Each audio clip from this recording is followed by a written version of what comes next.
Welcome to Season 3 of the Fearless Entrepreneurs podcast.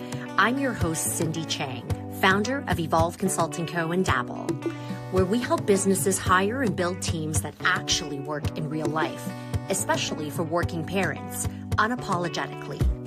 This podcast isn't just about business. It's about the people behind it, the raw stories, the hard-earned lessons, and the hottest myths they're here to debunk.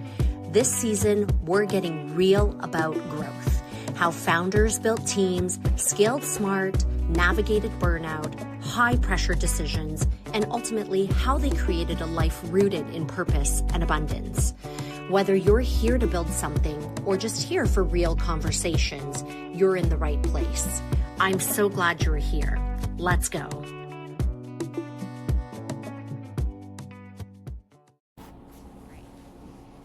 All right, so today's guest is someone I've been genuinely inspired by and following for months now. Samantha Dreiling is the co-founder of Ananda Elixirs, home of registered Shroom Soda, now Canada's fastest growing e-commerce soda brand, growing over 2,000% year over year in just 3 years. What drew me to Sammy wasn't just the growth. After a decade-long wellness business and during one of the hardest seasons of life, while grieving the loss of her father and navigating new motherhood, she found herself asking a powerful question. What would life look like if we truly followed our bliss?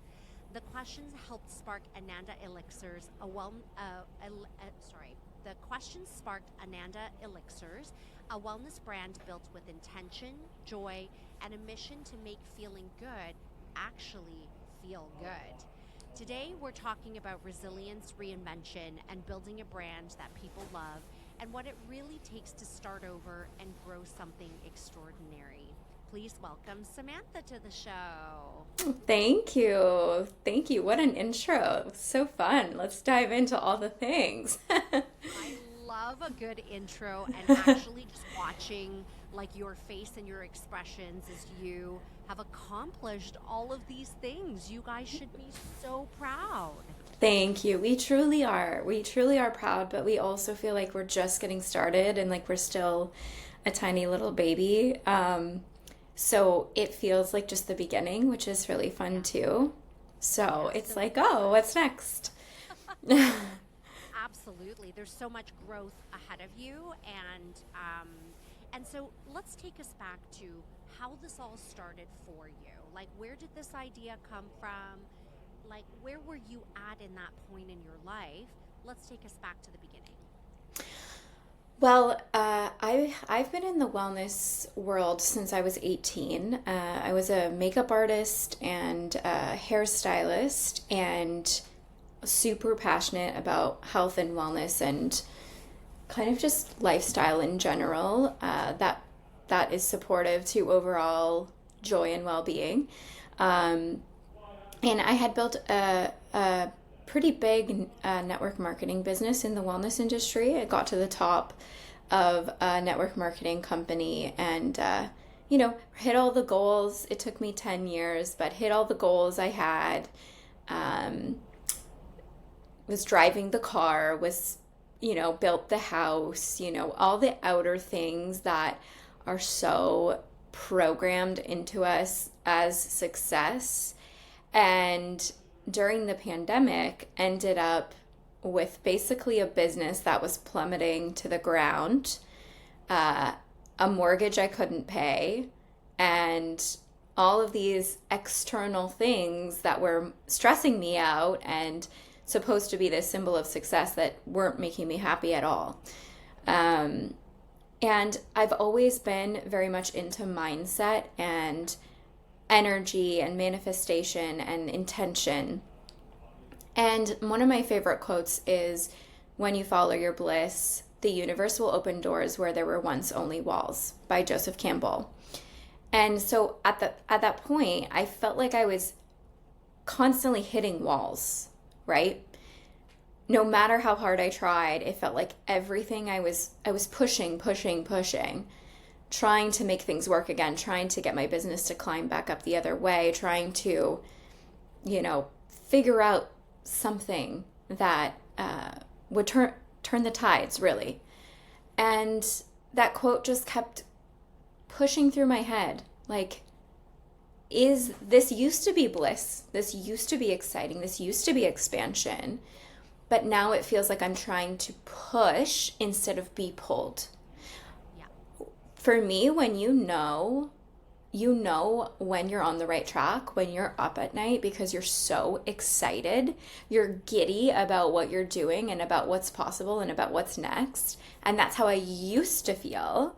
And I was no longer feeling that. Instead, I was stressed. I was not feeling as aligned. And I was like, this is not the expander anymore. Now I feel contracted and I feel stuck and I feel almost like caged instead of free. Like you're building something for freedom and then you feel less free. That doesn't make sense. And so during this whole kind of period, and like you mentioned, during that time, my business went from top to going down. And then my dad died suddenly in Canada. I was in the US at the time, couldn't get back home for 6 months because the borders were closed. At the same time, had just had a month prior to that, had my second daughter, had a very traumatic childbirth at home. I did a home birth, but I had COVID, but I didn't know. Almost died. It was not fun. It was crazy. Very traumatic for my husband, very traumatic for my sister, very traumatic for myself, my family members. I was okay, but it was scary for a little bit. And then basically had a baby born into a house full of COVID. And then my husband had it and passed out, like fainted in the night when he was going to the bathroom and fell and got a concussion on the tile floor. So then he's in bed. I'm 5 days postpartum with COVID. My sister can't get home to Canada for 2 extra weeks because now she's been in contact. It was like the whole thing.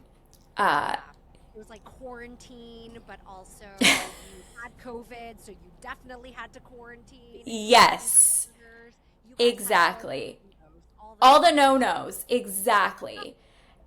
So, it was a trying time. And then from there, it was like my business just went down and down and down. And then there was drama there and whatever. And so, but that everything happens for a reason. And as hard as it can be during those phases to understand why something could be happening that feels so difficult, looking back, it's like, okay, well, my husband getting a concussion was one of the reasons that we started to research about mushrooms. And he started to take lion's mane, and he noticed a huge difference with taking high doses of lion's mane.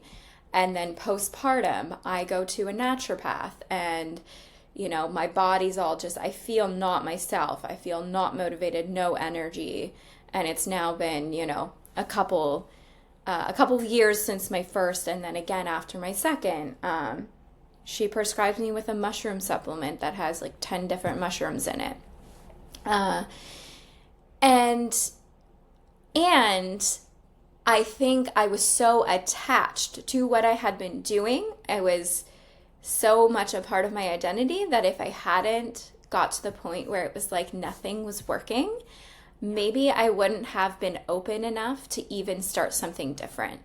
It's like if everything was still going well, maybe I never would have opened myself up. And so all of these things really created this perfect storm for my husband Dylan and I to have this conversation of what would we be doing if we were following our bliss. And the idea that came out of him, which was so shocking to me, was let's start a mushroom company. And I'm like, what do you mean? Like first of all, I had sworn I would never start a product company myself. Like, I was selling products with network marketing, but I didn't have to do all the back end. I didn't have to do the regulations and the production and yes, packaging, labeling, importing, exporting, all of the things, right? That you don't have to do when you're basically just the salesperson, right? Yeah. But as we had this conversation, and as we kind of pulled these ideas from these different brands that we had been using, you know, we were paying $5 a can for like a healthier soda or a kombucha type of drink that has mushrooms in it, but it tastes like root beer, or, you know, whatever it may be, little things like that, little tweaks, these stevia drops that have, you know, that taste like soda, but then there's no benefit. And so it was kind of like taking all these different things and being like, what if we could make our own version of this that solves all the problems? That's something so new and different that doesn't exist. And that's really what we ended up creating. And it only took us an hour of this conversation from this, what would we be doing if we were following our bliss, to be like so excited again. Like an hour of like, okay, well, what would we call it? And then it's just like Ananda Elixirs. And yeah, it was so like downloaded. It was like, because we had, Ananda has always been just such a special word for us on our journeys through life, because it means bliss in Sanskrit. And I've always been a yogi, and my husband was initiated into Kriya Yogi, which is Yogananda's lineage when he brought yoga to the West. And so like Ananda is the Sanskrit word for bliss. And so it's like the meaning of it is that it's the highest state of being. It's divine bliss. It's the highest energy, the highest frequency you can be on is bliss. And and then it ties back to this Joseph Campbell quote, follow your bliss, follow your bliss, follow your bliss. Well, what does that mean? Like, what does that really mean? And when I think about my bliss, I think about watching a sunset, or, you know, jumping into the ocean, or watching my kids laugh, or it's all these moments of presence. It's these moments of purpose, presence, and pure joy.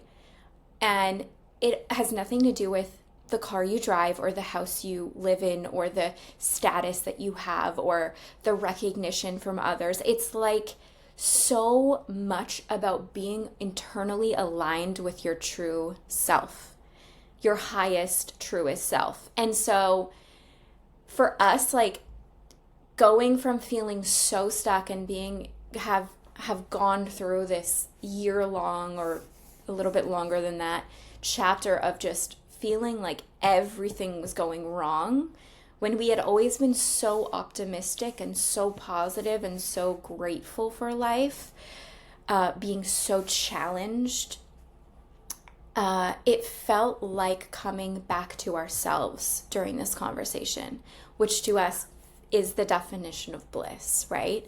And so, yeah, Ananda Elixirs, it was like, well, let's create these elixirs. Like, yeah, because it was like, well, I don't want to do cans. If we're going to be an online beverage brand, we can't do cans because it's really expensive to ship 30 cans. But what if we could concentrate it and have these tiny little bottles that make 30 drinks? And what if we actually made it sweet enough and flavorful enough and full of mushroom extracts that are so potent that you would actually get 30 full-size sodas that taste like a soda, or like a, you know, not just like a lightly flavored sparkling water, but like a drink you look forward to. Yeah. And so we had no idea what we were doing. We didn't know how to create this, right? Yeah. But my husband is like such a researcher. When he gets interested in something, he like learns everything about it. He's a little bit ADHD like that. And so he kind of gets these obsessions and he focuses in on it. And so I didn't know this, but he had already been researching growing his own mushrooms and extracting his own mushrooms. Oh, wow. And so we from the wellness space before too, or? yeah, so we met in our previous company together, and then he was also at 14, he started a nonprofit called Teen Fit, and he was like traveling across the US speaking at schools to inspire kids to in high school, basically to like learn how to nourish their body, mind, and soul through fitness and wellness instead of like doing what all the other teenagers do and, you know, start giving into peer pressures and things like that. So he was like a very, very unique young guy. 14, amazing. Like, so he's always been passionate about that, but he's definitely had his own like transformational journeys throughout his time as well. But yeah, it all just came together, and every night we were just up like looking at each other like, we could do this, how could we market, what do we want the brand to look like, we want it to be colorful, we want it to be fun, we want it to be, yeah, okay. And then I would be like up at 5 a.m. making labels and figuring out like the colors we wanted to use, and then we would get them printed, and then like they came and they were paper, and you know, as soon as they'd get wet they'd like drip off the bottle, and then, you know, and then we were buying like mushrooms, and we tried to grow them at first ourselves, which did not work. We lived in Arizona at the time, which is very dry, and you need to have some moisture, but then we're like putting too much moisture in the room, and then they're getting moldy, and we're like, okay, no, we can't have this. Like, we need to get good quality mushrooms that are certified, like, you know, third party tested, like make sure that they're all good, which we did do that. And then we've got these giant glass barrels that in our kitchen, and we're extracting all these mushrooms, and then we're buying like 100 different stevia blends, or not even blends, because they're all pure stevia, because we're very particular about that. We're mixing them up in our kitchen. We're tasting like just slight change. Like, it was wild. It was a crazy few months where we just became obsessed, but we felt alive again. We felt purpose again. We felt blissful again. And so that's why we called the company Ananda, and that's why it's been this whole mission of us following our bliss and wanting our story and our journey to inspire others to follow their bliss, and to really become more than just a product company, but like truly a purposeful company that's really bringing inspiration to people to live life to the fullest themselves as well. So. And, you know, I think what a beautiful story and a beautiful journey, Sammy, where this is really, I think it's very relatable for what a lot of people are going through at this point in their lives, whether it was during COVID or post-COVID. A lot of people feel stuck, and a lot of people feel a misalignment in their purpose and their journey. And I think it's so inspiring that you guys took that as a wave, and I always encourage everyone that I talk to, and I do the same for myself, to constantly do an audit of what's stuck, because that is a signal. That is like a bat signal being sent into the sky of something it is that you need to pivot or you need to change, because it's not serving what your core value or what your core mission is anymore, right? And Yeah. It sounds like you guys dug so deep to figure out what that core mission, what that core purpose was, and it's follow your bliss. And once you unlock that, it was almost like doors just started to naturally unfold or organically just roll out, and that must have felt so, you know, that must have felt so good. But also that journey of feeling really difficult is something that a lot of people can't push through. So what would you say to people who are like feeling stuck now, and like how did you get to like, okay, follow your bliss, like let's start defining what our core values are? How do you like recommend people get unstuck? I think that it happens when you're too narrow-minded. Everything is black and white. Everything is, you know, we limit so much what we think is possible when we zone in on like, this is my option, and if I don't, if I have this job, if I get fired, I'm screwed. Yeah. Well, who says? Why? There's so many infinite opportunities of things that you could do, but you're not opening your mind and your eyes enough to see them. And I was talking to a friend the other day, and he was kind of in that mindset, and I was saying, imagine looking up at the night sky, this, the starry sky, and you're using a telescope, and you're zoned in on this tiny little bit of the night sky, and maybe you're looking at 5 clear stars. And you're going, well, these are my 5 options. Like, this is the only option. Is this what I can see right now? But if you just zoomed out a little bit and maybe turned away the telescope and you peered up at the night sky, you would see infinite amount of stars, more millions of opportunities than you can even count. And I think that's sometimes the way that people go through life is it's always about like attachment and your own perspective, your own paradigm of how you think life can go. And the truth is that there's so many ways that life can go that we don't see, we don't think about. They can't even really enter our mind. Like, but from my experience, it's been that. And like the quote says, and like you said, all these doors opening. When you follow your bliss, the universe will open doors where there were once only walls. So when you're looking around at walls, you're not seeing opportunities. But that's because you're not in your bliss. You're in maybe your logical mind where you're like, well, this is what I have to do. This is what I was trained at school for. So this is the only thing I can do. Well, what do you like to do? What would you do for free? What do you enjoy? What makes you happy? There's a million ways you could turn that into something that's bringing in financial, stability or extra. Even if it's not the whole thing, it could be extra. And for a lot of people, an extra $1,000 a month is a game changer. And if it brings you joy, then isn't that so fun that you could exchange what you do as something that brings you so much joy for something that can also help you live the life that you want to live. So I think it's really just about opening up our mindsets and like seeing what we don't see yet. And I think that that's why that follow your bliss is so massive. I always said I would never ever start a product company, like I said. And so my brain wasn't even thinking that was an option. It was like, well, if I'm going to start another business, like it's going to have to be like, I'm going to have to make a journal or write a book, which I already had done that. Or I'm going to have to like be a coach or something. But I didn't really want to do those things. Those things didn't really feel like what I wanted to do. But once we had this talk and I opened my mind to starting a product business, even though it's terrifying and it takes a lot more upfront money and risk, and there's so many levels of things to figure out.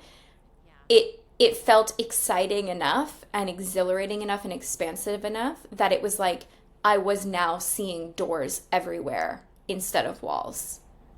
I love that. And just like, I talk a lot about this in my business, which is, staying in your zone of genius. And when people stay in their zone of genius, that's when creativity happens. And that's where, because I've never really considered myself as a creative person, but allowing myself to stay in my zone of genius and doing the things that truly make me happy and offloading the things that are just a drag on my to-do list has allowed me to be the most exciting version of myself, and being able to offer that excitement to other business owners or other businesses or friends or family, and just being really present. Like, that's really how dialed in people have to be.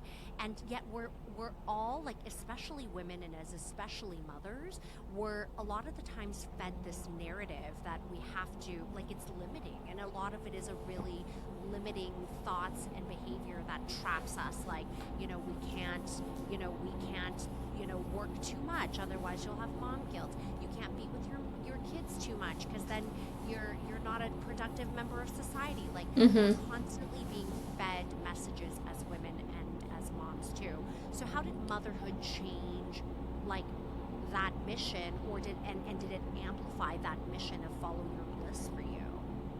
Oh, 100%. Like, my goal has always been to be a good example for my kids that whatever you want to do in life, you can do it, even though it's going to be hard.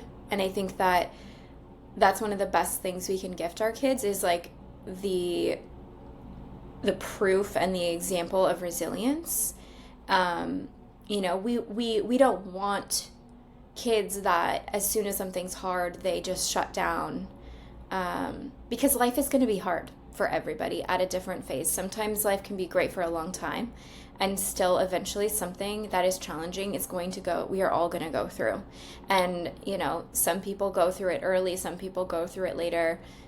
It looks different for everybody, and there's no comparison truly, right? It's like everybody has their own experience. But for me, I want my kids to look at their parents and to see how we overcame every challenge that came our way, every obstacle that came our way with true resilience and determination, and did it in the most joyful, aligned way that we possibly could. And I do see it happening already. Like, it's very cute because my older daughter, she started a bracelet company. You know, we do a lot of affirmations and stuff, and so she created these little bracelets where she wanted real crystal beads because she loves crystals, and you know, I love crystals. So I've got my crystal Bible, and she would look through when she was like 3 and 4, and we would talk about, oh, this one does this and this one does this. And so now I gave her a little bit of seed money to get her crystal beads and her little letters. And then we started, yes, exactly.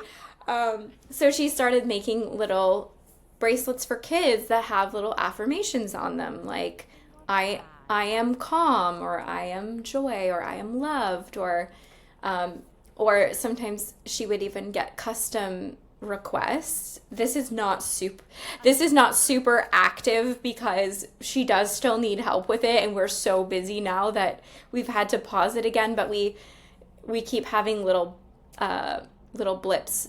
She did like a holiday fair. Yeah, she did a holiday fair in the fall last year, and I think she made like $600 in a couple hours. I'm like, dang, girl. So she's you know, she's already thinking, and sometimes she'll be like, Mom, come on, like, we need to start my business back up again. Like, I need to make more bracelets. I'm like, I know, honey. Yeah, like, come on.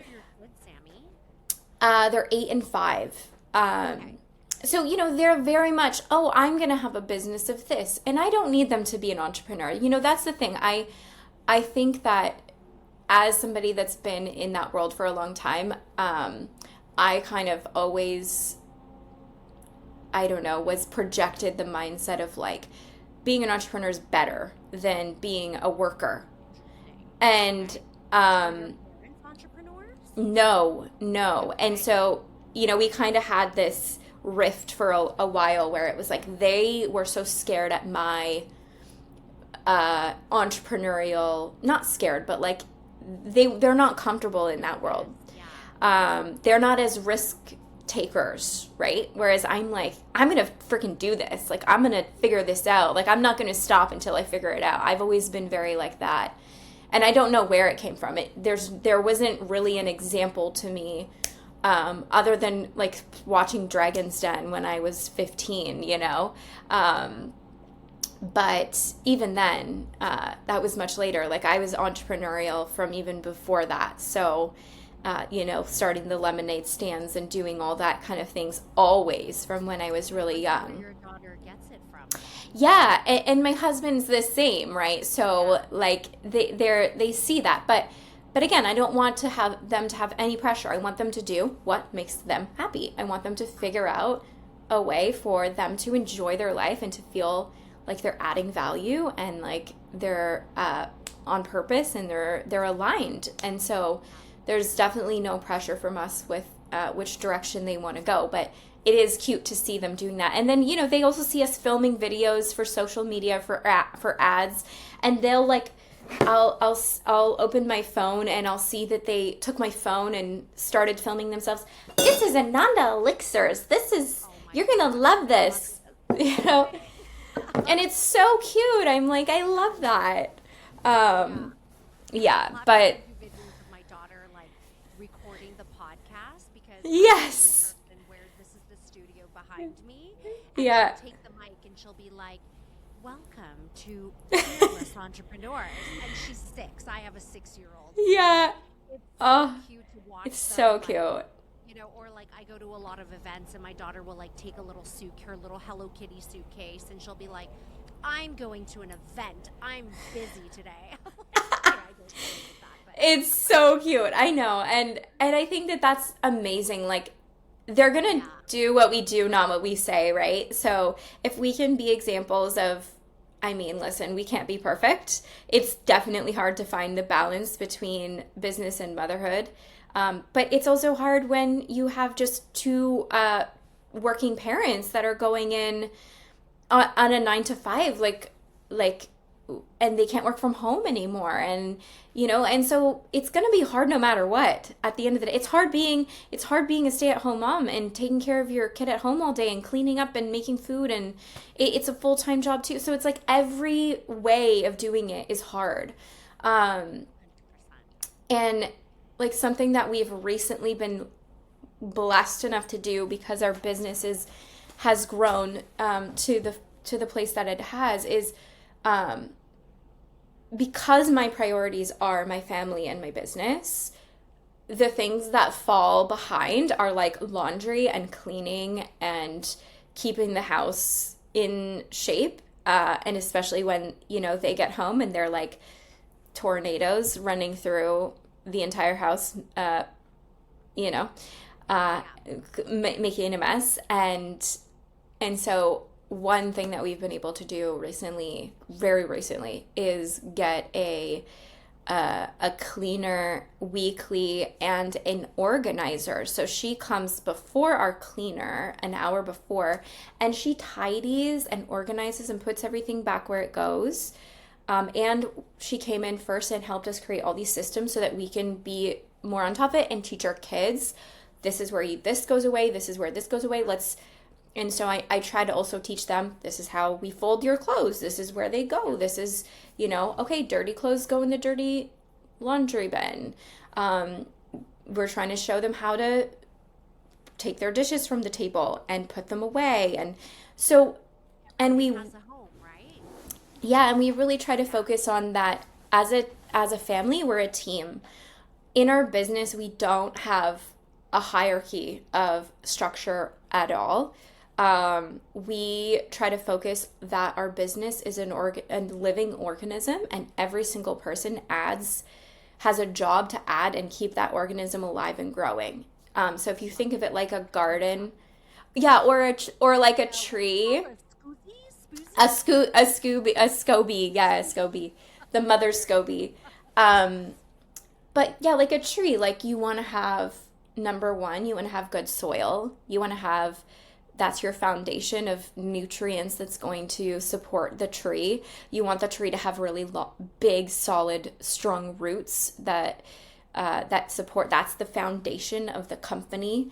Then you want to have a strong, thick trunk, and then you want to have big, wide, long, strong branches, and then bright, vibrant, healthy leaves, and then eventually beautiful flowers, and then eventually fruit for everybody to be nourished by. And so it's this cycle and this living organism, and and so every job of supporting that organism is just as important as the other. And so our team doesn't have traditional titles. We don't use like head or chief or lead or anything like that. It's very much like everybody knows that they're all just as important and we're contributing and we're a team. Now, obviously, within communication, there can be like a hierarchy, kind of like we're going to approve as the founders certain things. We have some investors we sometimes run things by as well. But at the end of the day, like we give our team autonomy, and we want all of us to feel like an equal team. And we do the same thing with our kids. Well, we try to. I shouldn't say it like as if we're doing it perfectly, because we're definitely not. But you know, no, but we do, you know, we talk to them about, it feels so good to be on a team, doesn't it? Like when we're all helping tidy up the table and put the dishes away.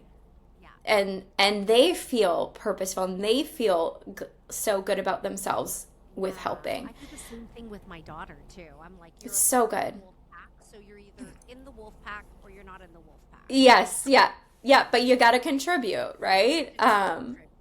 Yeah, so I think that, you know, like I said, having those additional support, like you talked about, being able to start eventually not doing the tasks that aren't your zone of genius, or for us, it was like, well, if this feels so amazing to be able to support these moms and business owners and small businesses in our local community, that this is what they do. This is what they love doing, is organizing and cleaning. And they're supporting us so much. Like every week we're just like, thank you so much. Like you're a life changer, because that gives us back time to be present with the kids when they get home from school, instead of being stressed and having to pick up the messes that have piled up from us being just constantly working all day or whatever. Yeah. And so you have a team of 9 right now. So you guys have grown quite a bit since you guys have launched. And I love the philosophy of everyone being as one unit driving the ship forward, which a lot of companies don't do. And staffing, growth, recruitment, talent advisory, that's my jam, right? And so what is it that what was kind of like, you know, your hiring process, and when was it that you and your husband were like, okay, it's time that we bring on some help? Like this is beyond what we can do right now, because it's taking, I'm sure you felt another conflict in time where you're like, this is taking too much time, too much, like from my bliss of being with my kids. When were you ready to hire? So it first started happening in the summer of last year. So August of last year is when we first hired on a 3PL partner to ship our orders out, because during the summer, it was when we first had like our major boost in sales, our first kind of little boost. I think it was like almost like a 5x of where we were a month or two before that. So it was like all of a sudden we were packing hundreds of orders every single day, and then having to drive across the city 3 days a week to go and drop them off. And that was now taking up all of our time as founders. And then our kids are home during this, we're home all summer. So then, you know, we're packing orders all day, and they're just like bored, or we're not able to have that time. So that was the first, and that's not our direct team, that we don't consider them necessarily like a hire, but that was the first help that we got, was having a 3PL. And then the next phase of growth after that was in the fall of last year, where now all of our time was taken up by answering emails and customer service stuff. So, and that at first is so, just like packing your customers' orders, it's so fulfilling at first, because you're like, wow, I get to see their name come through and print off their label and put it on, and like I'm touching every bottle, putting it in the box, making it look good, and going and sending it out. And at first that's so fulfilling, and you're like, oh, I want to do this forever because it's so special. And you realize very quickly that you're not going to be able to do that, of course. And then same thing with the customer service. It's like, oh, I love being able to surprise and delight these sometimes very angry and rude customers, and like flip them around, be like, hey, it's the founder. We're going to make this right for you. And at first that's also very fulfilling. And customers love that. But again, after a certain point, it's like you cannot be spending your day answering sometimes really frustrating questions or inquiries or issues. Once you're getting hundreds of emails a day and comments, and you're dealing with people that maybe aren't your target customer anymore, and they're like not kind and not being very nice and being very misunderstanding of like our intentions, or then as a founder, it's so hard because you feel like they're attacking you and like your integrity and like your baby, when maybe the way that they've experienced it or perceived it is like so off from what your intention is, and or the way that it works, or they just didn't read something properly and then they're getting mad at you for it, and whatever it may be, right? And so having to always tweak and try to make things as clear as possible and as fair and open as possible for the customer is something that we've had to do. So we hired that next help November, and it started. She's one of my best friends, and she was like, "You're really overwhelmed. Like, do you want me to come like watch your kids or make dinner or clean your house or something?" Because I didn't even have anyone cleaning at this time. And I was like, "Oh my God, yeah." Like we were just so overwhelmed, trying to do it all, just the two of us. It's like volume and emotion. It's like yes, wheel all day long, right? Yeah. So after like a couple hours, I was like, you know what? You've been in customer service like your whole life. Do you want to help me answer emails for this holiday period? Black Friday was coming up, Christmas is coming up. It's always the busiest time of year for e-commerce. So I knew we were going to have an influx of emails and questions. And she was like, yeah. And so it was like very much like a 1 month, here's $1,000, help us out. And she went so above and beyond in that month period. She, usually you have people who come in and they want to do the absolute least amount of work for the most amount of money. And she was doing the complete opposite. She was like, I want to add as much value as possible.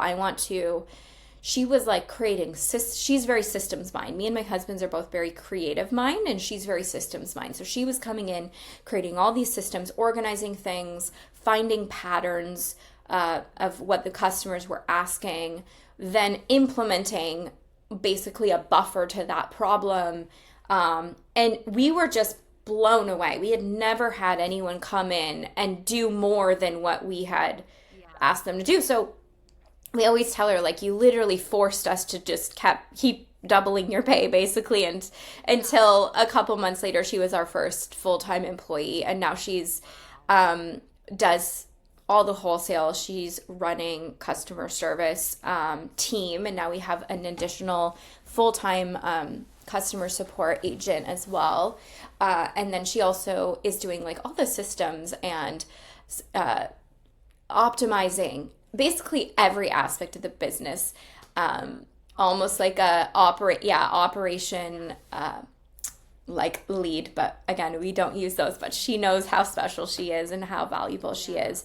And then we also have a marketing team. So we have one girl that's also very, very organized, systems, amazing at marketing. And so she kind of, again, does the overhaul. And then I'm mostly in the marketing side as well. I love the creative side of it.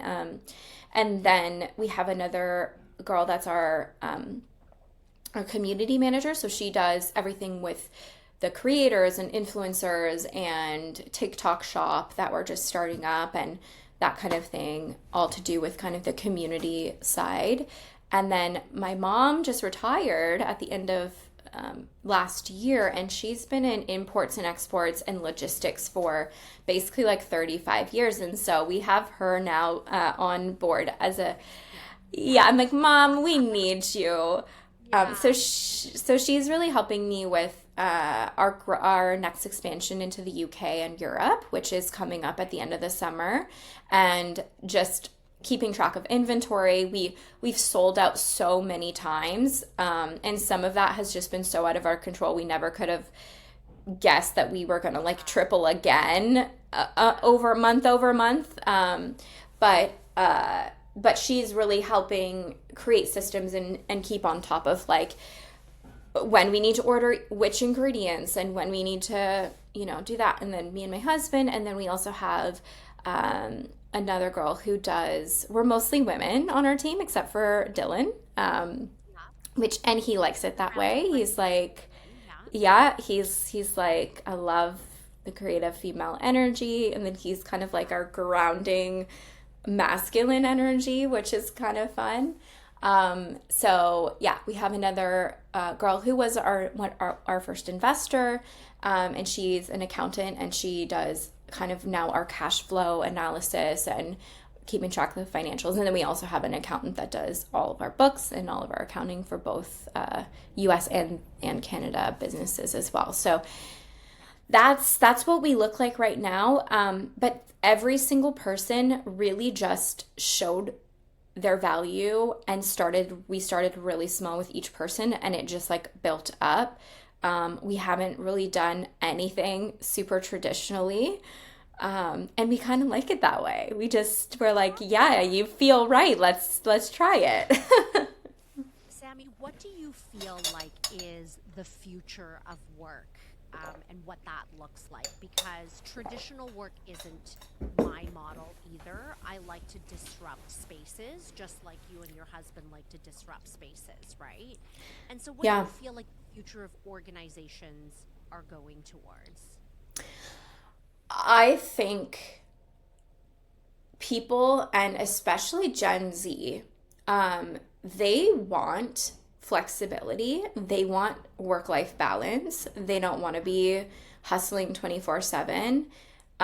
It doesn't make sense for them. Like when you look at, I can just like go on TikTok and make videos and make hundreds of thousands of dollars a month. Like, why am I going to go get a job and sit at a desk in a cubicle for 8 hours a day? Like there's so much opportunity now in today's world that I feel like companies and organizations are going to have to get really creative with what kind of a environment you provide to employees to attract them to your organization. And for us, like we're not even like, we have a couple people on salary, and then we have people on like basically a flat rate consultant fee. We don't really do anything hourly, because for us it's like, as long as you can do the work that needs to get done to the standard of work that we need it done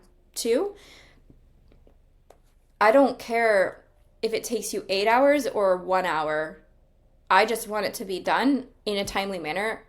Well, like, so it's all about being resourceful, right? Like, now with AI, you could use AI to your advantage in certain ways, and have just as much quality, if not more, to the work being done. And listen, I'm not talking about like making videos and writing everything on AI and not using your brain, because I do like, we are all already so annoyed by that at our company. Like, we're like, this just sounds so the same as everything else now.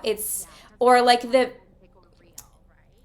videos that you see that is just like what they call AI slop, and it's just like, everything is fake, and I don't like that. But it's more so for like, what we're using it for is like emails. So we have our Gmail connected to Claude, and it's like, okay, what are my most time-sensitive emails today? And like Claude will pull up the top however many of like, these are what you need to answer right away, and then do you want me to draft a response? Okay. And then you go in, and it's like, you have that drafted response, you tweak it how you need to make it sound like you, and then you send it out. Like, that is so time saving. Or creating systems, things like that. We use AI a lot for that support. So we're like, guys, like, we don't care when you clock in and clock out. We don't care even that you're like online at a certain time most days. It's like, as long as, if you want to work on the weekend sometimes, go for it. If you don't, if you're like off on a holiday, absolutely. It's completely up to you. Like, we're giving them the autonomy as well to kind of have a flexible schedule. As long as things are getting done and getting done well at the right time, then we love that. And so it's kind of like, we tell everyone, like, if this keeps going well, we can keep doing it. And if it doesn't, then we'll have to change things. So let's all make sure that it keeps going well so that we can have this flexibility. And so that's been really great. And all of our employees and partners have said they love working with us, and then it's just very different. We're like very much about go take a walk in nature, like when you need a break, like when your brain's overloaded, like I want you to unplug. I want you to go, outside and like whatever. So yeah, we also have like quarterly spa retreats all together where we go to the Nordic spa, and we, and we're probably going to start to have different kind of incentives for if we hit a certain goal, then we'll all get to do something fun or have a little retreat. We really want being a part of our organization to bring them so much value in their life for whatever they do next, later on, and just as a human. And I think that is so refreshing, and that's definitely how I like run my organizations too. The future is flexible. The future is allowing people to be human beings that can make choices, right? Like, I think the world has come to a place where the work culture has become so controlled that it's like having an adverse effect on what work was created and like how families are set up, that it's actually discouraging people from like starting families, from making investment in homes and things like that. So that's very refreshing to hear, Thank you. We're trying to, if we were going to be an employee, which we are technically, how would we want it to be? How would we want it to work? What would we want it to feel like? And people, you don't live to work, you work to live. And so, I think that culture, that hustle culture and that work culture, it's kind of the way it was. And I don't think it needs to be the way it is. And I don't think, but I want people to be filled outside of their work and inside of their work. And that's a blissful life.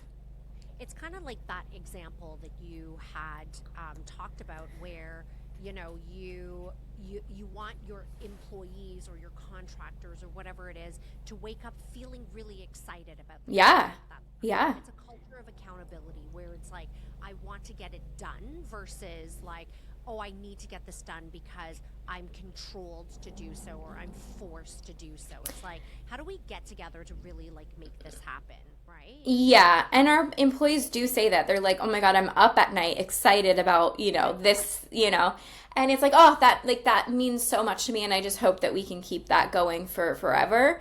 I'm sure that there'll be times where it's not perfect, but yeah, that's definitely the intention. It's never like perfection is never something that I strive towards as a business owner. I do find that whenever you are crossing difficult bridges, it's an opportunity to pivot, expand, or audit, right? Like maybe it's not the right strategy, maybe it's not and I always take, and it's the same thing how I raise my daughter too, is that it's an opportunity for us to learn why it's not serving us, identify it, and then grow from there, right? Love it. So product development is expensive, right? You have a lot of upfront costs that you have to invest in before you sell things through. Have you guys been fully bootstrapped? I know you mentioned there was one female investor, but how do you guys fund this beautiful project that you're building? Well, at the beginning, it was on credit cards, and we put ourselves into a lot of credit card debt. Still paying some of those off. So that was the beginning, and then a year and a half in, we put it out on Instagram. We're looking for investors, and we had this couple that came to us, and they ended up investing $75,000 into the business. So that was a while ago. That was almost 2 years ago. 2 years as of July. So they have been so incredible. Other than that, it's been completely bootstrapped. We did go on Dragon's Den and we did get a deal on the show, but we didn't end up going through with the deal afterward because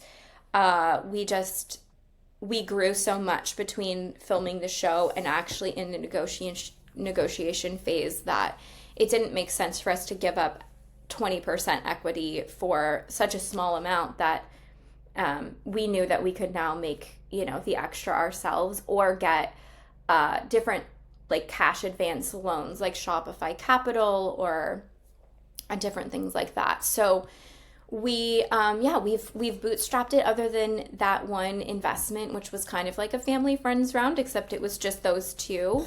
And they are such an integral part of our community and our company. And they basically made us legit. Like their minds were so complimentary to me and Dylan's when it was just the two of us that they just like, oh my God, they number one, they saved us, and then they like amplified and helped us just legitimize everything so much. But yeah, bootstrapped after that. Good for you. You guys Thank you. So proud, right? Thank you. We hope to keep going that way. You will. You know what? Yeah. You are owners that really attract teams through core value and core alignment. That's why you have people who want to work and drive towards the same mission, and that's why it feels easy. And the growth and what it is that you're providing is just such a pure and amazing product, and I can't wait for everyone to experience it. So you had mentioned expansion into the UK and EU. So you guys are all direct to consumer right now. Is that the strategy, or what's like next for Ananda Elixirs? Yeah, so we are direct to consumer, and then we also work with independent businesses for wholesale. So our strategy is not to go into big retail stores or chains. We want to drive foot traffic to local businesses, and that's something that's been really meaningful for us, and something that we hear from our partners is that because we do advertise a lot, people go to our store locator, and it's sending new customers into their local shops and businesses and coffee shops and whatever it may be. And so like that is a way that we can, just through the way that we strategize our wholesale side, we can actually like contribute to small local business owners. And so that's our strategy there, and we're growing very quickly on the wholesale side. We're in, I think, around 300 stores across Canada now, and close to 100 across the US. And just growing literally every day. Every day we have new stores, coming to us. And I think something that we're going to bring down the line is a kind of behind the kitchen size of bottle specifically for not to sell to end users, but for restaurants and cafes to be able to make, because we've had that requested from a couple of places as well, to have things like that. So we'll do that, and then, but yes, mostly direct to consumer. It's about let me think. It's probably about maybe 1/5 of the business is wholesale, and the rest is all direct to consumer. And then launching to the UK and EU. What is that market as an appeal to you? Well, other than it being Europe, and it's amazing. Yeah, and we want to travel there all the time. I mean, that's definitely one reason, but the functional mushroom space is really active over there, and our product is just so different. And what we've found is going into the US market it's so competitive. Specifically our competitors in the space are spending, $500 million a year on advertising. And so basically we're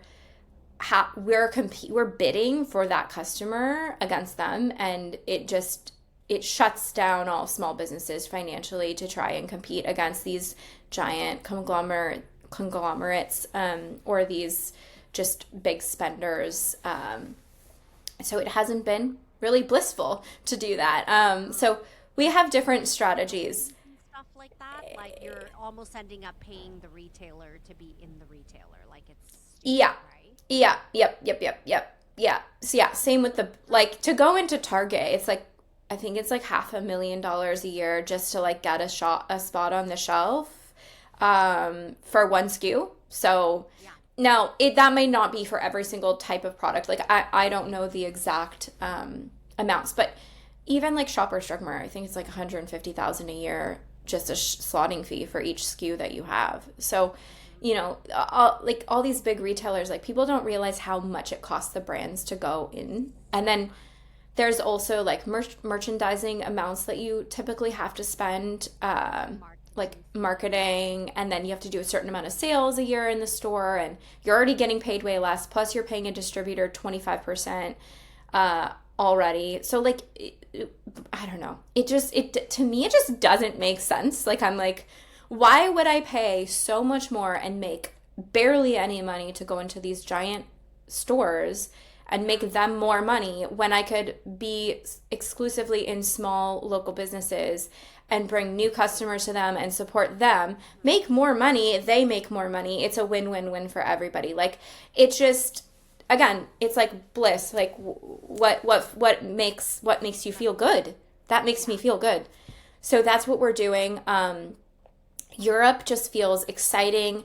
For me, being Canadian and living here and being in the wellness space and loving wellness, I've always found it really frustrating that brands would not come here.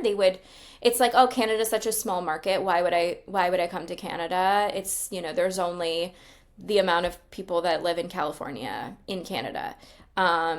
They focus on the US. And so it was always frustrating to see all these cool products in the US and that we never would get them here, right? And so as soon as I could, I was like, we are going to come to Canada. And that, Canada's 90% of our business. Like, it's literally been amazing. Now, there's a lot of factors as to why, I think, but I don't know. It just feels like Europe and the UK will be a little bit more similar to that versus the US market right now. And yeah, there's just, you know, there's so many things going on. So, and Europe's amazing. And I want to take business trips to Europe all the time, you know? I want to do at least like twice a year. So right? Again in July, so I love it. With you on that. Yes. Well, thank you so much, Sammy, for such an insightful conversation and really filling a gap in the industry that you know it didn't exist. It was like combos of a little bit of everything to make this beautiful product. And so you can all find Sammy and Dylan's business, Ananda Elixirs, on anandaelixirs.ca. They're on Instagram, and she's personally on Instagram as well, which we'll put in the show notes. And thank you so much for your time, and keep developing that beautiful product of yours. Oh, thank you so much. We will. And thanks for having me, Cindy. It was really, really fun chatting with you. My pleasure. Okay, hang on. Let me press. Thanks so much for being here. It truly means a lot. If something in this episode spoke to you, send me a DM on Instagram at Fearless Entrepreneurs, or share it with a friend who'd love it too.